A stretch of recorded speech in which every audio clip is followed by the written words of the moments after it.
judgment surrounding me. I sit and ponder, question and wonder who from my past has been haunting me.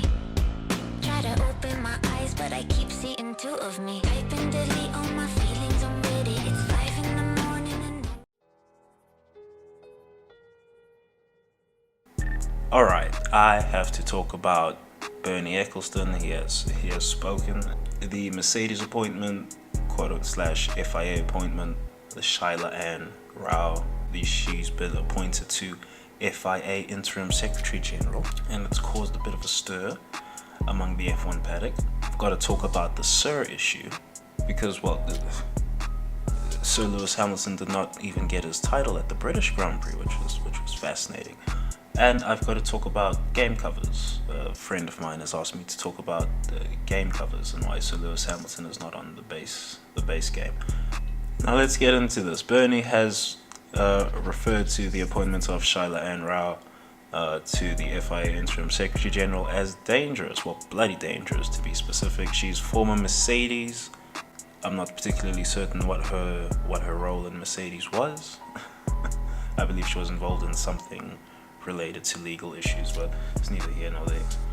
She's former Mercedes. She's been appointed to this FIA position, and it's caused a bit of a stir in the paddock. So Bernie, he said it's dangerous, and he said that he wasn't allowed to appoint Luca de Montezemolo into a leading position, but Bernie wasn't allowed to do that because the team's considered as dangerous, and Luca de Montezemolo was going to have Ferrari interest. Now, I do wonder why this question didn't come up for Jean Todt, and why it didn't come up for Ross Brawn when they were appointed. But anyway, is Bernie actually highlighting that there's a conflict of interest here? Well, no, he's just he's just a little bit sour that he wasn't allowed to get his guy in. That's really what it is. When he wanted de Montezemolo in, he wasn't actually allowed to get him in. And now Mercedes have, well, whatever happened in the off season, right?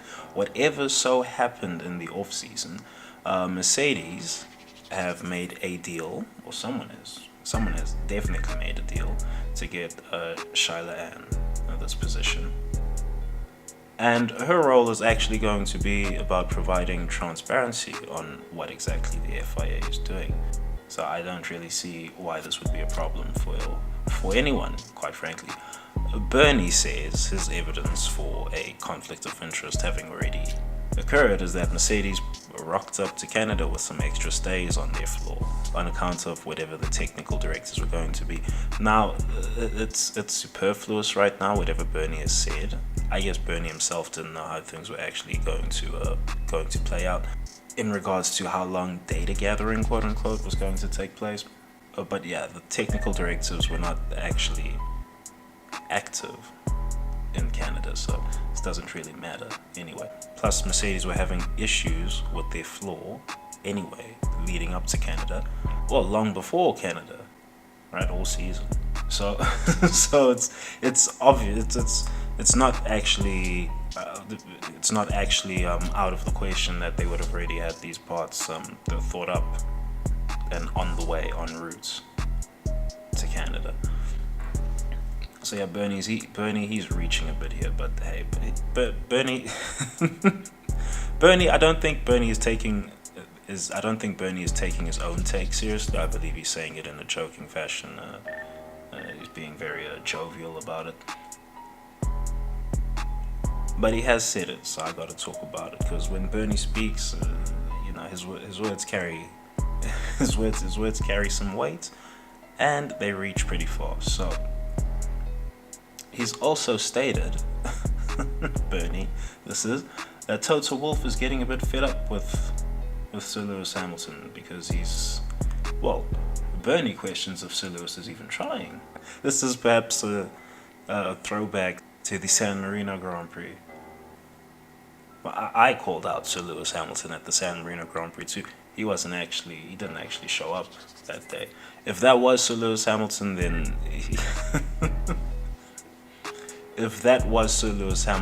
he took the day off functionally. That's what he did at San Marino. But that's really the only Grand Prix where he's done that. So Bernie's a bit out of line here. Likewise, this was coming off of Canada. I'm not sure when he said this, but it was reported after Canada. And well, now Sir Lewis is on a hat trick of podiums, back to back to back. How things change, right? But it's not that Sir Lewis isn't trying, right? That's why I'm pretty sure Bernie probably said this after Imola. I'm pretty sure he said this after Imola. If he said it heading into Canada or after Canada, then it was very irresponsible from him. Highly irresponsible. Maybe a bit foolish. But hey, maybe Bernie himself has hit a point where he wants to see Sir Lewis Hamilton win the 8th. Who knows? And maybe he's now questioning, this guy's not really on it. I thought he would do it this season. You know, we just wanted to fix Verstappen that championship to get the Dutch on board. They're a license to print money. But that was just a 1-year thing. Come on, Sir Lewis, you got to be on. I'm pretty sure Bernie's thinking something like that. But anyway, I'm getting a bit whimsical with my with my thoughts there. Doubt he's actually doing that. But yeah, Bernie has questioned if Sir Lewis is actually trying. I've questioned that at, well, one Grand Prix specifically, a second Grand Prix in regards to a certain circumstance, which was Miami. But anyway, aside from that, he's been on job, so there's not really much to talk about in that regard. But just like the first, I'm pretty sure Bernie's having a bit of a jibe here, a jokey joke. Not to be taken all that seriously, but well, the words the words are just on the screen. There's no voice actually attached to them. Anyway, I need to talk about them not calling Sir Lewis Hamilton by his title. They're not giving him his title, and they didn't give him his title at the British Grand Prix as well. And even Naomi is not giving him his title. Can you believe that? Even Naomi is not giving him the title. What's going on here? Is it the producers saying you shan't give him? People just getting used to it? Or will they perhaps not grant him his title while he is competing? Who knows? Who knows? But even Naomi is not giving him the title. So, so with that in mind, it's going to be irresponsible to say it's racism. Well, perhaps she doesn't.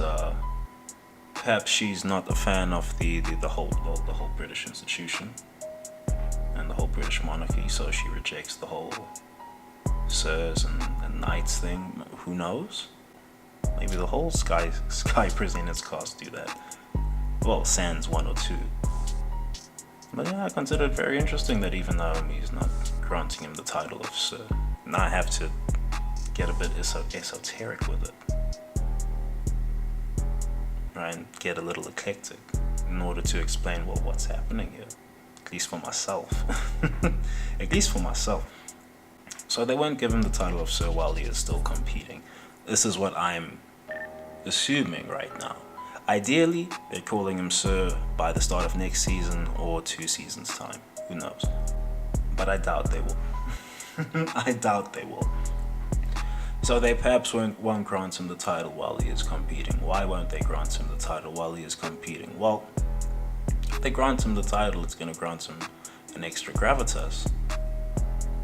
The same way that players would experience a gravitas around a Sir Alex Ferguson. You know, the same way a mechanic who's working on Sir Sterling Moss, rest in peace. The same way a mechanic working on his car for a demonstration would get it in their head, oh, I'm working on Sir Sterling Moss. It would grant him an extra gravitas. Drivers on the circuit. This is a Sir Sterling Moss in the silver arrows that they've pulled out for this demonstration drive. Ooh, I better be on my P's and Q's around him. Drivers on circuit would be saying that. And, on account of all this, I consider it very interesting that they won't grant him this title. Now, perhaps the intelligentsia is staving off a paradigm shift. Who knows? I don't know. It looks like they are working towards a paradigm shift, but well, we'll have to see what actually happens in that regard. But perhaps they are staving off a paradigm shift by not granting him the title of Sir just yet. As I've said, granting him the title within the media apparatus while he's competing would grant him extra gravitas out on circuit. He's already Sir Lewis Hamilton, right? He already made Verstappen look as old as his old man over the course of 5 races on the back end of the 2021 season. He already did that. And it's puzzling to me because Sir Lewis, he's really proud to be British. He's really proud. I'm pretty sure he can't even believe, wow, I got to be British. I'm pretty sure he can't believe that. He's really proud. He's taken this knighthood. He's taken the title. I believe he takes the title seriously because he wants to be. He has his nieces and nephews refer to him as Sir. Well, they say Sir Uncle Lewis, but no, they refer to him with the Sir. The family refers to him with the Sir. So it's very interesting to me that the British media apparatus. This is all Sky Sports that I'm watching. It's very interesting. It's very interesting that the British media apparatus will not grant him this title, even though he's proud to be British. He's probably committed to whatever the British project is, and they won't grant him this title. But it's all right. You might catch the odd slip here from Ted or James or something. Maybe when Sir Lewis wins a Grand Prix this season. Maybe I'm getting ambitious with the win. Yeah, maybe when Sir Lewis wins a Grand Prix this season, or someone on commentary team might let a Sir Lewis Hamilton slip. Who knows? Then I would be a little more curious as to why they aren't granting him, because it would mean it's coming from above the commentary team in regards to you are not to grant him this title while he is competing. Anyway, I've mentioned Naomi. Let me get on to Naomi. Alright, because Naomi's been picking up some shtick from the F1 webosphere. So here's the thing about Naomi. Naomi has potential. Right? She's got potential for the commentary position. I don't know which part of commentary she's going to specifically be on. I don't believe she would do play-by-play. But at the same time, people would have a difficult time accepting her as color commentator. It depends anyway. But Sky Sports has, seemingly committed to developing her for this commentary role. And, she's gonna, at the start at least, she's gonna probably come across as a bit stiff to people. You see, it doesn't matter to me that she's stiff in her presentation or anything. I mean, she was a driver. I don't expect her to have media training and all of this down pat. But mind you, that is a part of the driver training right now. I'm not sure if it's a part of the W Series. Well, it depends how much media coverage the W Series actually gets. But then again, women in general just don't have to go through as much media training because they're just politer in general. But anyway, yeah, some people are not going to like her because she's stiff. I don't actually care if she's stiff because I'm just really interested in whatever knowledge the commentator has. Well, if they are in a knowledge heavy role, if you're a color commentator, you have to have a lot of knowledge. That's why it's always a former driver who's on color commentary. Right, it's Brundle, or it's Button, or it's Coulthard, or it's Rosberg, or whomsoever. And then it's the man that hasn't driven F1 cars who's on play-by-play. But Naomi, she is being can't say this word now. Well, Naomi, she is being developed for the color commentator role. When she had her, I could argue that they set her up with her camera time in Baku when she was out on circuit doing that Brundle thing at each corner. Could argue that they set her up because there were no cars coming for a whole minute. But anyway, what was that at the castle section? Probably getting off topic. But yeah, she just has to work on her fluidity or cadence or presentation. I'm not sure which of those exactly. I believe her cadence if she altered her cadence a bit, then maybe she would be more palatable to the part of the F1 fandom that is that is being riled up by her presentation. But otherwise, there's nothing really to. Outside of that, she has solid knowledge, so there's nothing really to berate her for. And I need to actually mention the other lady that's on the Sky Presenters team, right? Because I seen F Wonderful comparing these two. Here's the thing about that lady. She's supposed to be a normie on the presentation team. She's a normie, right? This is why I don't even know her name, because I don't watch the part of the broadcast that features her. You know, I don't even know her name, right? But the other lady that's on the Sky Presenters team, yeah, she's supposed to be a normie. She's supposed to be the outsider's perspective, the casual's perspective. That's her role. She's not supposed to have any deep knowledge or what. She's supposed to be asking questions to, you know, get the normies at least a touch of some of the knowledge, right? And then maybe next weekend you'll get some more. And then maybe when you're tired of her, you'll dig into, I don't know, free practice sessions and really listen to whatever they're talking about in there. And then you go from there. Maybe you start researching things on the internet, who knows. At least the Formula One website is pretty consistent with posting tech news and what have you, but otherwise, otherwise, I haven't looked at that stuff for years now, but otherwise. But that lady, whatever her name is, that's not Naomi, yeah, she doesn't have to have all the actual driving knowledge that Naomi has. She doesn't have to have that in her role, so she can't actually be judged on that, right? She's judged strictly on presentation, camera work, I suppose. You know, she's literally just a presenter.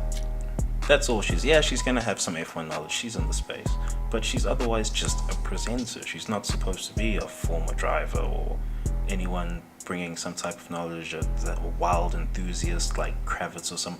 She's not supposed to be any of those people. She's the normie. Naomi, by contrast, has to present knowledge. Now, I would understand if people were berating her for her knowledge being bad. I would understand that, but her knowledge hasn't been bad. And I think it's it's a cop-out to say that, oh, people are just being sexist, oh, they don't like her because, oh, they're just sexist, or they're racist, you know, she don't have the complexion for the connection. But I'm going to give people the benefit of the doubt and say that, oh, perhaps they just don't like her presentation skills, that's all. But she'll get that over time. She'll get that. You give her a year, 2 years, maybe even by the end of the season. I mean, she might be some people's favorite by then. Real talk. But anyway, let me begin wrapping this video up. All right, so a friend of mine has a curiosity about game cover decisions. This one makes me giggle, but anyway, what are they doing with the game covers? Are they future casting? I'm not sure what the exact word I'm looking for is. I'm thinking mind melding, but that's from a video game somewhere, so it's not that.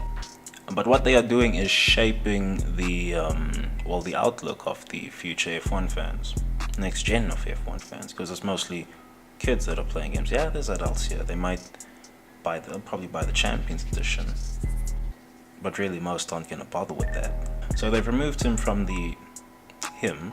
Who is him?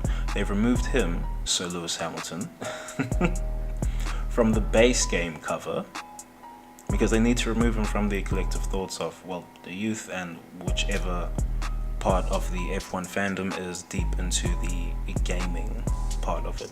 Whichever part have esports ambitions, right? They need to get him out of the minds of those folks, because those are the youngest fans, most likely. All right, they don't actually know how long Sir Lewis Hamilton is going to be around, but they do need him out of their thoughts so that they can actually progress the project onto the next generation. And this is why they've got Charles Leclerc, Lando Norris, and George Russell on the cover. Now, people might ask, whoa, where's Verstappen? Well, even more notably, there is no Red Bull driver on the base game cover. None at all. Now, why is that? Well, FOM have had to cover their asses metaphysically by not having Verstappen on the base game cover.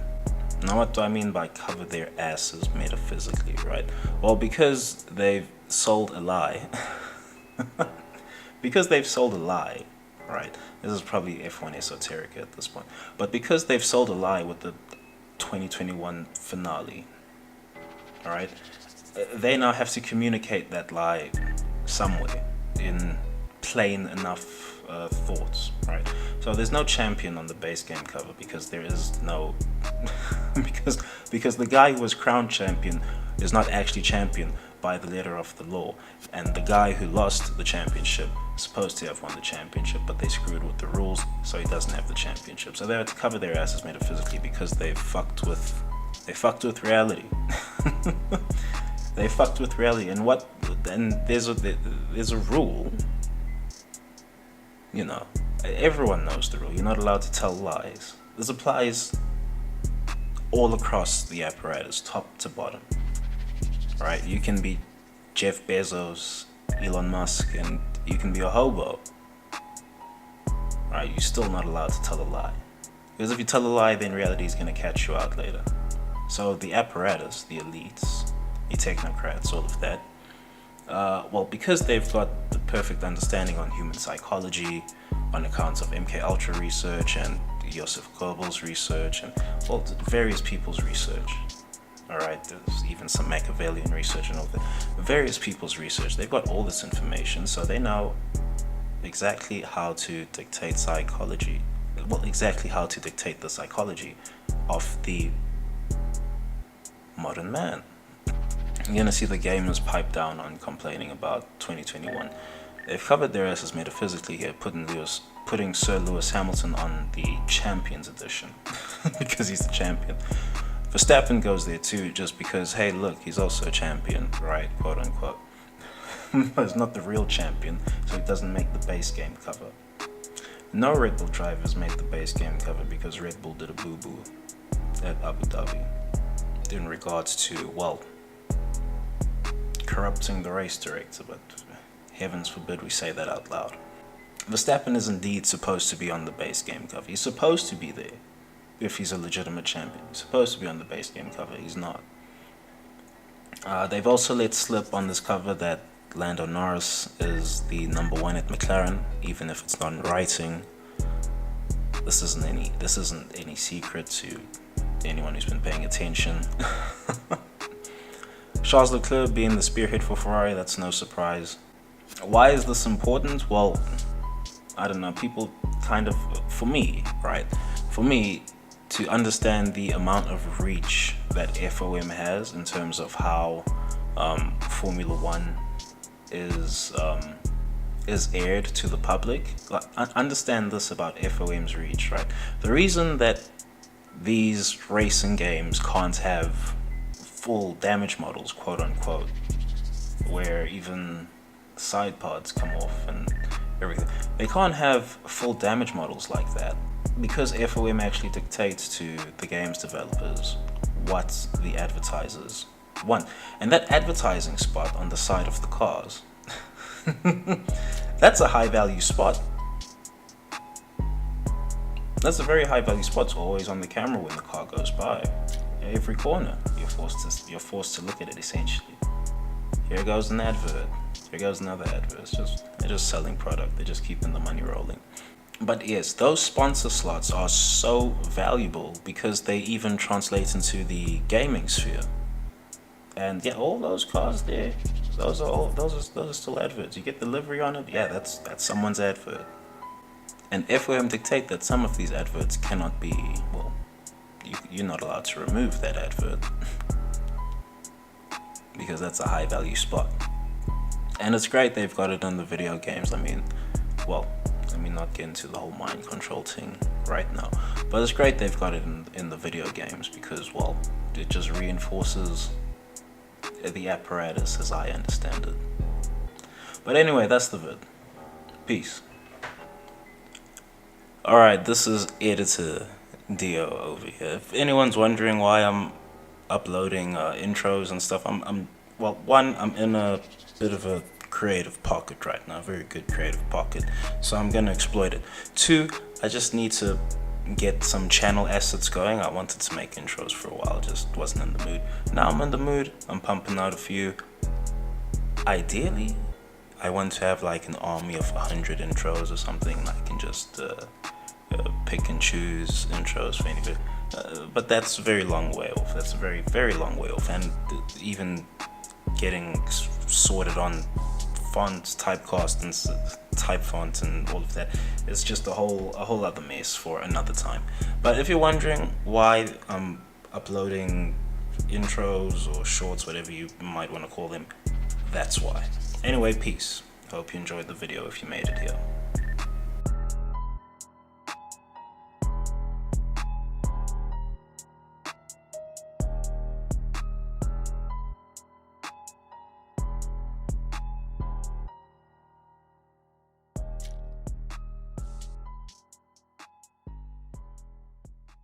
Hell breezy. Let me show you how to keep the dice rolling when you're doing that thing over there, homie. Hey, let's go! Cause I'm feeling like I'm running and I'm feeling like I gotta get away. Better know that I don't and I won't ever stop. Cause you know I gotta win every day. See, you really wanna pop me. Just know that you will never flop me. And I know that I gotta be a little cocky. You ain't never gonna stop me. Every time I come a nigga gotta set it, then I gotta go and then I gotta get it, then I gotta blow and then I gotta shut it. Any little thing a nigga think that he be doing, cause it doesn't matter, cause I'm gonna dead it. Then I'm gonna murder everything and anything about it. Boom, about a bing. I gotta do a lot of things to make it clearer to a couple niggas that I always win, and then I gotta get it again and again and again. And I be doing it to death, and now I move a little foul. Nigga better call a rap, and everybody know my style. Niggas know that I'm the best when it comes to doing this, and I be banging on my chest, and I bang in the east, and I banging in the west, and I kinda give you more, and I will never give you less. You will hear it in the street, and you can read it in the press. Do you really wanna know what's next? Let's go. See the way we on it, and we all up in the race, and you know we gotta go now, try to keep up with the pace, and we struggling and hustling and set it and get it, and we always gotta do it, take it to another place, gotta taste it, and I gotta grab it, and I gotta cut all through this traffic just to be at the top of the dome. Better know I gotta have